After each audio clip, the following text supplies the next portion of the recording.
Имено на 8-та поред Европска јуниорска олимпијада по информатика, која што од 16 до 22 август се одржа во Молдавија, младите македонски ученици, информатичари го продолжија континуитетот на одлични представувања на интернационални олимпијади, освојувајќи 3 бронзени медали, и учесниците и нивните лидери на тимот ги имаме во Македонија наутро, па со ред прво на повозрастните. Велам добро утро за Владислав Бидиков и Иван Занов. Добро утро, лидер и заменик лидер на тим, така му доаѓа, нели? И заедно со нив Бисера Илиева, Марко Кренков, Никола Стојковски и Владимир Грчев. Се надевам не ве погрешив. Добро утро и добре ни дојдовте во Македонија наутро. Ајде ќе започнеме, Владислав, со вас. Слегна ли впечатоците како поминасте во Молдавија? Па генерално најинтересното е кога се вратите, кога ќе сумирате впечатоците и потоа нели генерално реакцијата на родителите, повторно реакцијата на преварувачите, реакцијата на генералната публика и нормално плановите, оти тоа е процес и веќе плановите за следниот циклус на превари или следните на превари кои во моментот нели можеби следуваат за делот на преварувачите. Македонскиот тим го сочинуваат 4 ученици. Како се направи изборот на најтесен на овие 4? Да, процесот на избор е преку целогодишен циклус, организиран од Сдруженијето на информатичари како акредитирана институција, односно организација која го спроведува на преварувањето по информатика. Почнува тоа од училишен напревар, регионален, државен, македонска информатичка олимпијада и потоа најдобрите ученици влегуваат во циклус на подготовки и квалификации од каде што излегуваат најдобрите. Иван, која е задачата на еден лидер и заменик лидер на тим? Која беше вашата улога во целиот овој процес?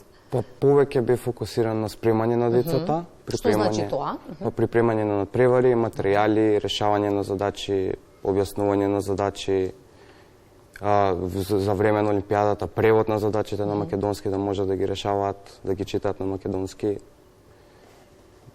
Тоа би било тоа. Задоволни сте од тоа како ги подготвивте? Ајки ги предвид медалите? Па согласно тоа дека е напреварување на европско ниво, каде што бројот на земји секоја година расте и конкуренцијата е сериозна, резултатот е значителен. Нормално за повеќето од нашите напреварувачи оваа генерација беше прво напреварување, прво меѓународно напреварување, некогаш прво патување со авион, некогаш, значи сите работи беа и тие влијаат на целокупниот успех. Бисера и Марко Чинам прв пат учествува оваа година, така? Владимир, Никола и Марко зема бронза. Сега, ајде да ве вклучиме и вас и да ми кажете како поминавте прво во Молдавија. За половина од тимот прв пат, прво искуство? Па како за прво искуство можам да кажам дека беше одлично, супер си поминавме сите. Научивме многу нови работи како и за Молдавија и за надпреварите и дефинитивно би сакале повторно да учествуваме во меѓународен надпревар. Што од надпреварите ви беше најтешко? Еве еден по еден, па ќе си го подадете и микрофонот. Кој сегмент од целото надпреварување беше најголем предизвик? Ајде така да го формулираме. Па, задачите мислам дека беа најтешко од се. Тие се тешки задачи, кои децата вежбат секој ден по 4-6 часа. И да. Колку време траеше подготовката пред поаѓањето за Молдавија? Подготовка? Цело време? Нема сопирање, нели? Да.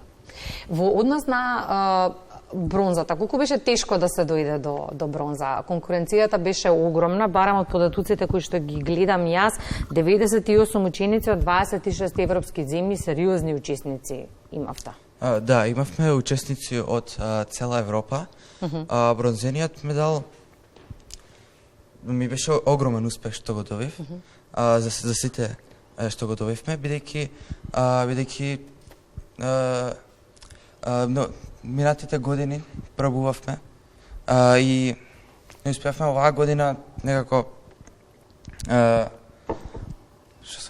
Искуството го направи своето. Да, апсолутно. Да. Апсолутно. Што значи да си искусен на олимпијада? Да си искусен на олимпијада треба да знаеш треба да имаш многу учени алгоритми, треба да се знае како да можеш да ги употребиш алгоритмите, да ги аплицираш за посебна задача, посебно дури да се осмислат нови типови на алгоритми. Колку години имате, прво морам да прашам, ете зошто тоа го скокнав, прво ме интересира. Колку години имате, Бисера? Јас 15, 14, 14. Одлично. Владимир, она што ме интересира е за крај. Тешки надпревари, голема конкуренција, за споменавме дел од тимот прво искуство, но претпоставувам дека покрај надпреварувачкиот момент се запознавте со пријатели, разменивте искуства. Целото тоа е многу добро искуство и многу добра дружба со сите други тимови. А освен надпреварувачките денови има и испланирани екскурзии и дружење и многу различни работи и надпреварувачките денови само ти се чинат како мали работи што треба да ги направиш, освен тоа е дружење и забавување. И тоа ми се допаѓа. Тоа е всушност и убавината на сите овие надпревари. Да, тоа е една од битните работи, затоа е концептот така, дури сега додека нашите надпреварувачи се спремаат за светската олимпијада, генерално форматот е тоа, 2 надпреварувачки денови, паузи, дружење, затоа што тоа е дел од исто така битниот аспект. Која земја е најопасна конкуренција? Беше најопасна конкуренција? Генерално има пар земји кои се со години негуваат квалитетни вредности, имаат добар систем на национално ниво за подготовка на учениците и тие учествуваат на европската. Тоа се најчесто од во основа балканските земји, значи вклучително и домакинот Молдавија, значи тие секогаш се успешни и на светските олимпијади, тие секогаш се успешни и на европските олимпијади, затоа што имаат добар развиен систем, огромна поддршка од институционална од земјата. Во конкретниот случај Молдавија како домакин на европската беше у организацијата беа вклучени и пар сериозни институции, вклучително и председателката на Молдавија беше дел од организацијата и беше на отварањето, што е важен елемент. Сега на ова сакам да се задржам. Многу е важна, велите, институционалната поддршка. Со каква поддршка ние заминавме за Молдавија? Ние заминавме со, како и сите 20 на години уназад, со скоро и без поддршка, делумно затоа што тоа е горлив проблем кој сите здруженија кои имаат организираат на превариот на државни превари веќе на меѓународно ниво го слушаме по медиумите, дополнително ради она преалоцирање на работите помеѓу министерствата и формирањето на министерствата, некои работи дополнително се измешава институционално. Проблемот што генерално го имаме е што низ годините всушност имаме различни закони по кои работите институционално се случуваат за помладите учесници, тоа е законот за основно образование, каде што има некакви работи поврзани со меѓународните превари, имаме закон за средно образование, каде што тој не е реформиран и немаме. Така да здружението е оставено најчесто на спонзори и на барања. Ние заминавме у Молдавија. Ги има ли барем, има ли општествено одговорни компании? Има неколку, меѓутоа знаете кога 20 години се подпирате на општествено одговорни компании и ако тие се постојано истите, очекувано е дека таа поддршка не е константна. Значи не можете да очекувате вие постојано дека општествените компании ќе работат работата што институционално треба да имаат во форма на буџет, на организирање, подготовки, кампови. Мислам, ако одиме у регионот, бројките се фрапантно високи по надпреварувач. И ако одиме во детали, колку медали имаат освоено нашите ученици, колку се успешни и со каков успех овде доаѓаат назад во Македонија од вакви интернационални надпревари, треба да биде долг редот да не може да се стигне кој да ви помогне попрва, бидејќи барем од досегашниве 8 изданија на Европската олимпијада гледам 1 златен, 6 бронзани медали, што е резултат со кој што ретко која држава може да се пофали. Така е, во однос на ова напреварување, Европската јуниорска олимпијада, која е релативно младо во бројот на едиција 8, бројката на медали е сериозно добра, котираме сериозно високо споредба со други земји. И повторно е истото. Се крена сега некоја, се крена одредена бука, добивме деновиве некои сигнали дека ќе се реши проблемот за ова патување еднократно и само за младите напреварувачи. Моментално следува Египет. Таму ништо не е јасно. Тимот е веќе во Египет, така е. Значи понатака ќе следуваат наредната година исто и за оваа и за другите и повторно одиме на статус кво. Значи нас решението само за ова патување, ако тоа не е институционално и ако тоа не е како треба, ќе биде проблематично. Дел од патувањата има елемент во она што беше Агенција за млади спорт, меѓутоа со реорганизирањето, барем за оваа година, тоа дефинитивно пропадна и проблемот останува и тоа е терет, тоа е притисок кој за жал има влијание и врз напреварувачите, затоа што и нивните родители, затоа што вие едноставно имате ситуација кога покрај припремата на студентите, учениците и целата работа, вие треба да бркате финансии за да ги однесете, за да имате услови да направите кампови за подготовка, да имате услови да организирате напревари. И тоа веќе, ви кажувам, 20 на години оваа приказна која барем за мене е 20 на години со истата битка. Имате подржувачи, ама е. Иван, споменавте дека и вие работите интензивно со учениците во подготовката за надпреварите. Релативно се млади и не мора да значи дека сите ќе се насочат во IT секторот во иднина, но дел од нив ќе го одберат како своја професија. Предпоставувам дека суштината на сево ова да создадеме и добри кадри кои што подоцна ќе можеме да ги вклучиме на пазарот на трудот. Па целата идеја е да се научат како да се комбинираат повеќе алгоритми, пошто самите проблеми на Олимпијада, на некои надпревари, како и сега што доаѓа Балканската Олимпијада, што ние сме домакини. Идејата да се комбинираат, да се најдат некои нови видувања, начин на како тоа да се пренесе во код, значи брзо да се имплементира, ефикасно да се имплементира и со што е можно помалку грешки, за после тие да не трошат време во барање на грешки, туку само да преминат на другите проблеми што би ги имали. И колку од вас, сега ќе мора да си го подадете микрофонот, знаете како функционира таа приказна, колку од вас се замислуваат или го сакаат IT секторот како професија? Рано е можеби да зборуваме се уште, но претпоставувам имате некаква идеја за тоа што би сакале да бидете во овој момент од живењето. Искрено, јас многу немам идеја во овој момент. Добро, и тоа е во ред, и тоа е во ред, апсолутно.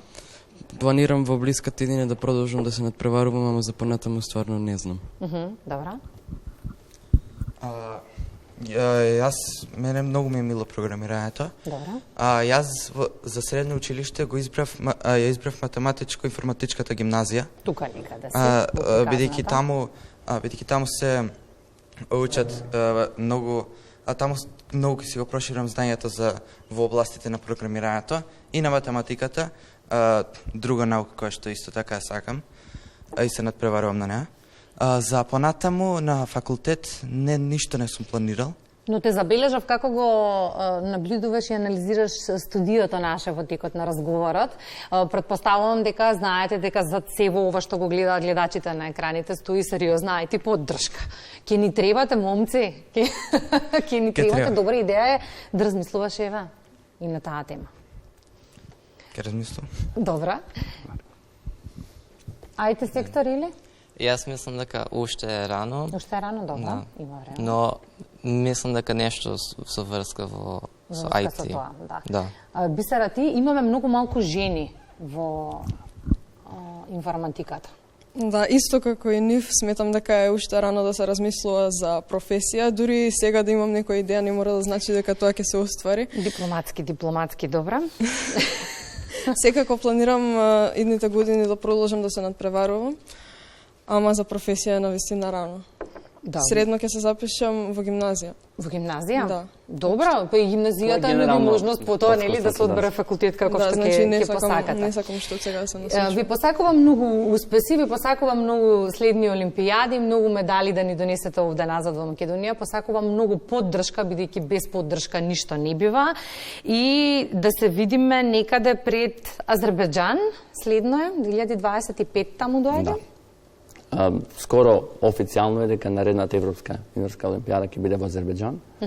За нас така малку подалеку, успореба со сега и нели веќе од почетокот на учебната година, што е за пар денови, започнува повторно тој процес, тој циклус на превари кои нели треба да се изводи, учениците треба да се припремат, ние треба да ги избереме најдобрите, треба да имаме поддршка и потоа најдобро да представиме Македонија. Медиумската поддршка без дилема ќе ја имате, бидејќи апсолутно ја заслужувате. Многу е добро да се говори гласно на овие теми, бидејќи многу малку од нашите граѓани знаат што секако богатство имаме генерално овде, а имаме многу деца на кои што треба да им дадеме внимание.